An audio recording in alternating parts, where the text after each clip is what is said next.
देगा। कहानी में आपको 2 टाइमलाइन देखने को मिलती है, एक 2018 के समय की और दूसरी 2007 के समय की। शुरुआत में हम कुछ लोगों को अपने गांव जाते हुए देखते हैं। सभी ट्रेन में एंजॉय करते हुए आगे बढ़ रहे थे और उसी में हम एक फिन नाम की लड़की को देखते हैं जिसके पास टिकट नहीं होती, इसलिए टीटी उसे बहुत सुनाता और ये देखकर वहां बैठा एक लिन नाम का लड़का उसकी मदद करता है और उसके पास जो एक्स्ट्रा टिकट होती है वो उसकी मदद से उसको अपने पास बैठा लेता है। अब लिन के और भी दोस्त वहाँ होते हैं जो अपने होम टाउन जा रहे थे। बातों बातों में इन्हें पता चलता है कि इन चारों की डेस्टिनेशन एक ही है जहाँ ये काम करते हैं और वो भी एक ही बिल्डिंग है, इसलिए वो सभी आपस में काफ़ी जल्दी घुल मिल जाते हैं। मौसम खराब होना शुरू हो जाता है और हैवी स्नोफॉल की वजह से ट्रेन आगे नहीं जा पाती, इसलिए चारों डिसाइड करते हैं कि ये आगे पैदल ही जाएंगे। इस सफ़र में फिन और लिन के आपस में काफ़ी बातें होती है और वो उसे बताता है कि वो एक गेमर है और वो अभी इस समय एक गेम बना रहा है जिसे जल्दी वो किसी बड़ी कंपनी को बेच देगा। वही फिन उसे बताती है कि वो एक सेल्स गर्ल है। यहाँ से कहानी शिफ्ट होकर पहुँचती है 2018 में, जहाँ हम दोनों को एक प्लेन में देखते हैं जिसके बिजनेस क्लास में लिन बैठा था और इकोनॉमी में फिन। दोनों एक दूसरे को देखकर मुस्कुराते हैं, लेकिन तभी अनाउंसमेंट होती है कि प्लेन टेक ऑफ में थोड़ी डिले हो गया क्योंकि भारी स्नोफॉल हो रही है। जब ये दोनों पहली बार मिले थे तब भी ऐसा कुछ हुआ था। अब यहाँ लिन के पास बिजनेस क्लास की वजह से एयरपोर्ट वाले उसे एक अच्छा होटल रूम देते हैं, इसलिए वो फिन को भी साथ आने को कहता है, लेकिन वो मना कर देती है। लेकिन अभी वो ऐसे कहाँ भटकेगी, इसलिए वो उसके साथ चली जाती है। लेकिन रूम में एंटर होते ही दोनों एक दूसरे को अजनबियों की तरह बिहेव करते हैं, जैसे कि इनके बीच कुछ हुआ ही ना हो। तभी फिन कहती है कि हम जब भी न्यू ईयर के दिन मिलते हैं कुछ ना कुछ गलत हो ही जाता है, इसलिए हमें मिलना ही नहीं चाहिए। अब ये बात सुनकर लिन को बहुत बुरा लगता है, जो कि उसके चेहरे पर साफ दिख भी रहा था, लेकिन वो कुछ बोलता नहीं है। कहानी पास में जाती है जहाँ दोनों अपने अपने घर पहुंच गए थे, जो कि काफी करीब नहीं था। अब यहाँ लिन की फैमिली में बस उसके डैड थे जो बस एक रेस्टोरेंट चलाते थे। वहीं दूसरी ओर फिन की मॉम उसकी फैमिली में थी जिससे उनकी कुछ खास नहीं बनती थी। अब फिन को बाहर खेलता हुआ देखकर लिन उसके पास जाता है और उसे बातें करने लगता है कि तभी उसके डैड वहाँ आ जाते हैं और उन्हें इन दोनों की जोड़ी काफ़ी अच्छी लगती है, इसलिए वो फिन को डिनर के लिए इनवाइट करते हैं। अब रात में लिन की पड़ोस वाली आंटी उससे पूछती हैं कि क्या वो उसकी गर्लफ्रेंड है, लेकिन तभी फिन मना कर देती है और कहती है कि हम बस अच्छे दोस्त हैं। इसके बाद वो दोनों वॉक पर चले जाते हैं, जहाँ पर फिन लिन को थैंक यू बोलती है कि उसने आज से अच्छा न्यू ईयर कभी तक नहीं मनाया था। वो उसे अपने बारे में और बताती है कि उसे बीजिंग में रहते हुए काफ़ी टाइम हो गया और अब वो वहाँ किसी लोकल से शादी करके सेटल होना चाहती है। वहीं दूसरी ओर लिन बताता है कि उसे खुद का एक वीडियो गेम बनाना है और यही उसका एक सपना है जो कि उसे एक बड़ा आदमी बना सकता है। तभी 12 बज जाते हैं और एक नया साल की शुरुआत होती है, लेकिन ये साल इन दोनों के लिए यादगार होने वाला, पर ये दोनों इस बात से अनजान होते हैं और इस पल को एंजॉय करते हैं।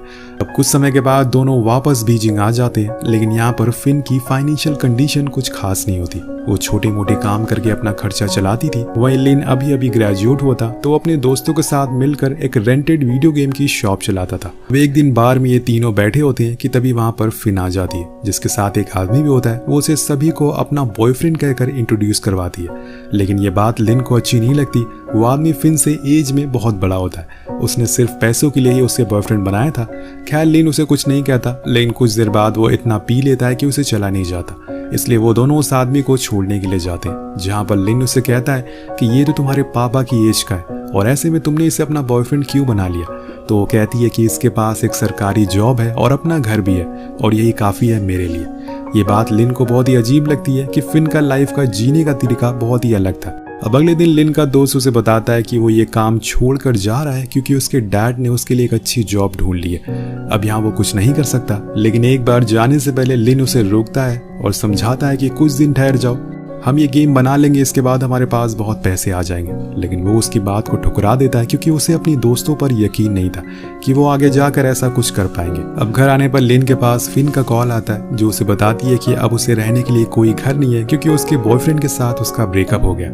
इसलिए लिन बिना कुछ सोचे समझे उसे अपने घर ले आता है, पर यह घर बहुत ही छोटा होता है एज कम्पेयर टू उसके बॉयफ्रेंड के घर। उसे देखकर उसके पड़ोस वाली लड़की आकर पूछने लगती है कि क्या ये तुम्हारी गर्लफ्रेंड है। तो फिन गुस्से में कह देती है कि हाँ ये मेरा बॉयफ्रेंड है, जिसके बाद दोनों खूब बातें करते हैं। अगले दिन उसकी शॉप पर एक आदमी आता है, लेकिन जो वो वीडियो गेम मांग रहा था वो उनके पास नहीं होता, इसलिए उसका दोस्त उसे दूसरी गेम देने लगता है। लेकिन लिन मना करता है और उस आदमी को फिन की शॉप पर जाने को कहता है और इस बात से उसका दोस्त गुस्सा हो जाता है और वो भी उसे कह देता है कि अब वो उसके साथ काम नहीं कर सकता क्योंकि ये सब उसे एक टाइम वेस्ट लग रहा है। अब लिन को ये बात अंदर से तोड़ देती है क्योंकि उसके दोनों दोस्त उसे इस सफर में अकेला छोड़कर चले गए थे और इसी पल उसकी नजर फिन पर पड़ती है जो उसी आदमी के साथ कहीं जा रही थी। शायद उसने उसे अपना नया बॉयफ्रेंड बना लिया हो क्योंकि उसके पास खूब पैसे थे।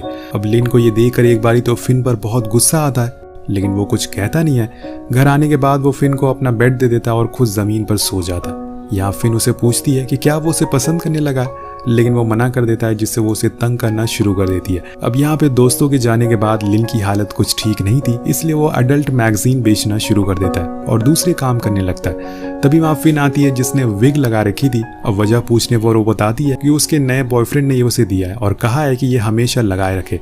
तभी वहाँ पुलिस आ जाती है और सभी को वहाँ से भागना पड़ता है। अब इसी तरह से समय बीतता रहता है और न्यू ईयर आ जाता है। सभी लोग एक मॉल में इकट्ठा होते हैं, लेकिन वहाँ फिन को अपना बॉयफ्रेंड दिखता है और साथ में उसकी फैमिली भी, यानी कि उसने उससे झूठ बोला कि वो अकेला है।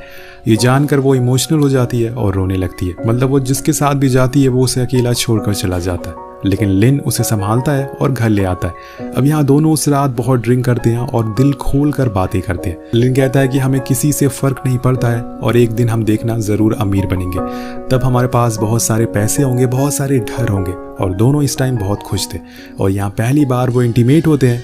अगले दिन से लिन बहुत खुश था और उसे लगने लगा था कि उसे अपना लाइफ पार्टनर मिल गया जो उसके साथ हमेशा रहेगी।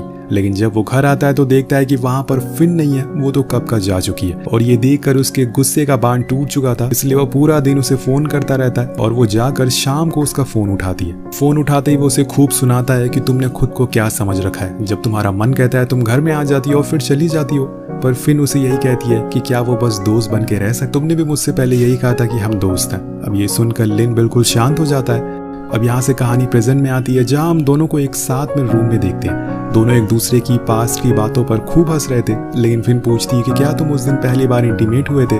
वो कहता है कि हाँ, क्योंकि मुझे यकीन था कि जिसके साथ मैं इंटीमेट होऊंगा उसके साथ ही मैं अपनी पूरी जिंदगी बिताऊंगा, लेकिन ऐसा हुआ नहीं। खैर उस बात को छोड़ दो। वहीं पास में हम देखते हैं कि फिन लिन के घर जाती है, लेकिन वहाँ उसे वो नहीं मिलता।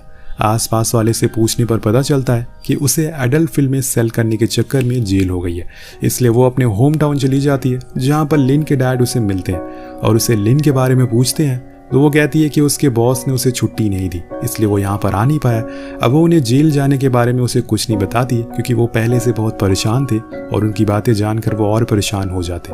ये सब देखकर फिन को रियलाइज होता है कि उसे लिन को अकेला नहीं छोड़ना चाहिए था। कुछ दिन बाद जब लिन जेल से बाहर आता है तो वहाँ उसे मिलने के लिए फिन जाती है। पहले तो वो उस पर बहुत गुस्सा होता है, लेकिन फिर फिन के मनाने पर वो मान जाता है और दोनों एक दूसरे को किस करते हैं। यहाँ फिन उसे ये बता देती है कि वो भी उससे प्यार करती है, जिसके बाद दोनों एक दूसरे के साथ रहने लगते हैं। एक रात फिन उससे पूछती है कि क्या ऐसा नहीं हो सकता कि हमारे पास खूब पैसा हो लेकिन उसके लिए हमें मेहनत ना करनी पड़े।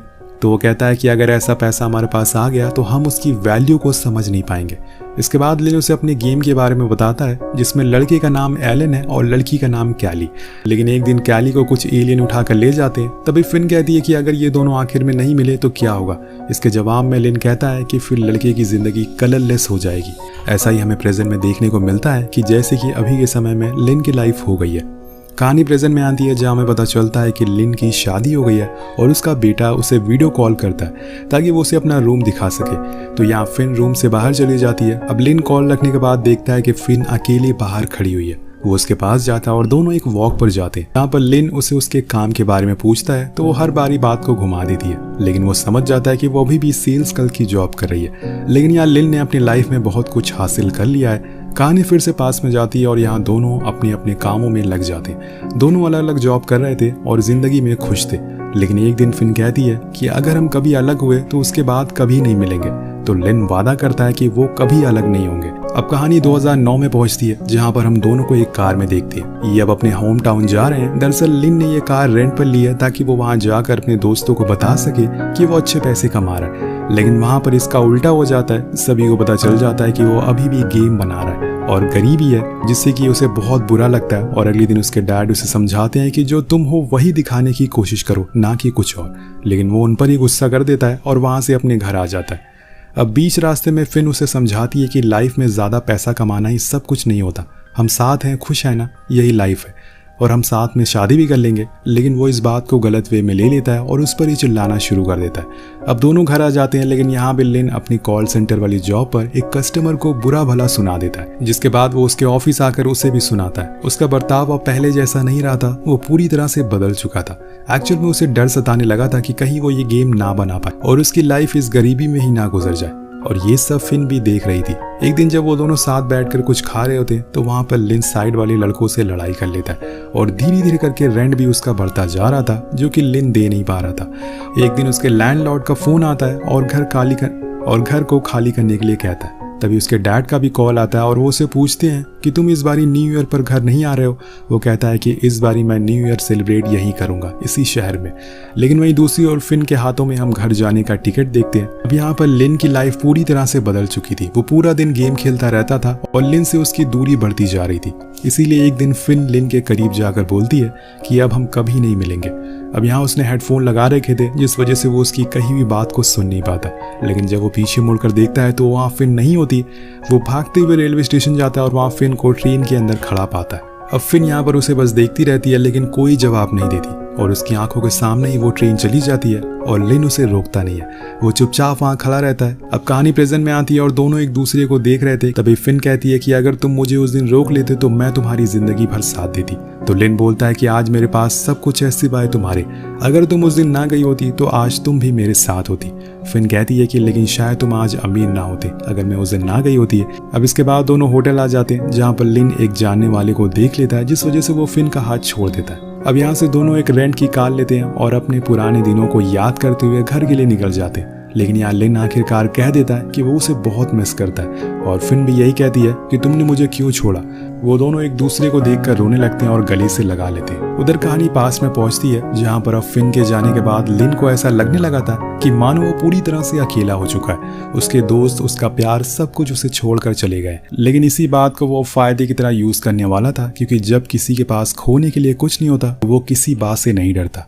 और यहाँ लिन ने ठान लिया था कि वो अब ये गेम बना कर रहेगा। वो पूरी दिन अलग अलग जॉब करता था और रात में अपने गेम को बनाता था। और एक दिन ऐसा आ जाता है जब उसका गेम बनकर तैयार हो जाता है, जिसके बाद वो इंटरनेट पर अपलोड कर देता है और धीरे धीरे लोग उसके गेम को खेलना शुरू कर देते। वो कई जगह लोगों को उस गेम को खेलते हुए देखता है और एक दिन उसकी किस्मत चमक जाती है। उसके गेम को 2 मिलियन से ज़्यादा लोगों ने डाउनलोड कर लिया था और ये देखकर उसकी आंखों में आंसू आ जाता है कि उसकी मेहनत अब रंग ला रही है। और इसके कुछ दिन बाद ही उसके गेम को एक बड़ी कंपनी $16 मिलियन में खरीद लेती है। उन पैसों से वो अपने लिए और फिन के लिए एक अपार्टमेंट लेता है। लेकिन अभी इस बारे में फिन को कोई जानकारी नहीं है कि वो अमीर बन चुका है। लेकिन एक दिन वो उसका इंटरव्यू देख लेती है अचानक से और तब उसे पता चलता है कि वो कामयाब हो गया है। उसकी खुशी देखकर फिन की आंखों में आंसू आ जाते। इधर लिन जब भी फिन को मैसेज करता था वो कभी भी उसका रिप्लाई नहीं देती थी। उसने बहुत कोशिश करी कि वो उससे बात कर सके। एक दिन वो उसे मैसेज पर लिखी वो अपने डैड को उसके और खुद के ब्रेकअप के बारे में नहीं बताया, इसलिए वो चाहता है कि इस बारी न्यू ईयर पर वो घर में साथ जाए। लेकिन वो इसका भी रिप्लाई नहीं देती। पर जब वो घर जाता है तो वहाँ पर फिन पहले से ही उसके डैड के पास मौजूद थी, क्योंकि अब वो बहुत बूढ़े हो चुके हैं। उन्हें देखकर लिन उनसे शहर चलने को कहता है, लेकिन वो मना कर देते हैं, जिससे लिन गुस्सा होकर वहाँ से बाहर आ जाता है। उसके पीछे पीछे फिन भी आती है और उससे कहती है कि तुम्हें अपने डैड से ऐसे बात नहीं करना चाहिए। तो वो कहता है कि तुम्हें पता है, जब मुझे अपना पहला चेक मिला तो उससे मैंने सबसे पहले अपने लिए घर खरीदा। अब ये सुनकर फिन समझ जाती है कि वो किस बारे में बात कर रहा है, इसलिए वो उसे कहती है कि तुम्हें क्या लगता है कि मैंने तुम्हें इसलिए छोड़ा क्योंकि तुम्हारे पास घर नहीं था। दरअसल मैं जिससे प्यार करती थी वो कोई और लिन था और अभी वो लिन पूरी तरह से बदल चुका है। लिन उसे एक बार फिर अपने साथ चलने को बोलता है, लेकिन वो ये कहकर मना कर देती है कि तुमने मुझे अपने स्ट्रगल के दिनों में साथ नहीं रखा, तो अब अच्छे दिनों में कैसे रखोगे? अगर तुम मुझे उस दिन रोक लेते तो आज शायद बात कुछ और होती। अब कहानी एक बार फिर से कलरलेस दुनिया में आ जाती है, जहाँ पर लिन उसे बताता है कि मेरे डैड हमेशा चाहते थे कि हम दोनों साथ रहें, इसलिए मैं जब अपनी वाइफ के साथ घर गया तो उन्हें वहाँ ये लगा कि मैंने तुमसे शादी कर ली, क्योंकि वो उस समय बहुत ही बूढ़े हो चुके थे और ठीक से देख नहीं पा रहे थे। उसके कुछ दिन बाद ही उनकी मौत हो गई। कहानी फिर से प्रेजेंट में आती है और दोनों अपने अपने घर आ जाते हैं। अब यहाँ लिन फिन को ड्रॉप करके अपने घर आ जाता है। वहाँ वो अपने डैड की कुछ पुरानी चीजों को देखता है, जिसमें उनका लिखा हुआ लेटर उसे मिलता है, जो असल में फिन के लिए था। अब वो उसे बिना पढ़े ही उसके घर पार्सल कर देता है, जिसमें लिखा था कि बेटी फिन, मैं अब बूढ़ा होता जा रहा हूँ, धीरे धीरे करके लोग मुझसे मिलने कम आ रहे। न जाने क्यों लोगों को ऐसा लगता है कि इंसान को दूसरे इंसान की जरूरत सिर्फ जवानी के दौर में होती है। और मैंने पिछला न्यू ईयर अकेले ही सेलिब्रेट किया, लेकिन तुम टेंशन मत लो, मैंने तुम्हें हमेशा अपने परिवार का हिस्सा माना है। मुझे ये भी पता है कि तुमने लिन से शादी नहीं करी, लेकिन कोई बात नहीं, पर मैं बताना चाहता हूँ कि अब वो पहले से और ज़्यादा समझदार हो गया है और ये बात मैंने तब नोटिस करी जब उसके पास पैसे आ गए। वो तुम्हें हमेशा मिस भी करता है। मैं चाहता हूँ कि तुम दोनों जैसी ज़िंदगी चाहते हो वैसी जियो और हमेशा खुश रहो। आखिर में वो लिखते हैं कि जब भी तुम बीजिंग की भाग दौड़ वाली दुनिया से थक जाओ तो यहाँ गाँव आ जाना मेरे पास। लेटर के पढ़ने के बाद वो इमोशनल हो जाती है और लिन के बनाए हुए गेम को खेलती है। उसने उसे बताया था कि इस गेम में उसने एक चीज़ को सीक्रेट छुपाई है जो बहुत ही कम लोग को मिलती है। अब उस रात फिन उस गेम को पूरा करती है और अगली सुबह दोनों कैरेक्टर एक दूसरे से मिल जाते हैं, जिसके बाद रील और रियल दोनों जिंदगी कलरफुल हो जाती है। असल जिंदगी में ये दोनों कभी मिल नहीं पाए, लेकिन गेम में हर रोज किसी न किसी तरीके से इवान और कैली मिल जाते हैं, जिसके साथ ये कहानी यहीं खत्म हो जाती है। वेल, इस कहानी से आपको क्या सीख मिलती है नीचे कमेंट करके जरूर बताएगा।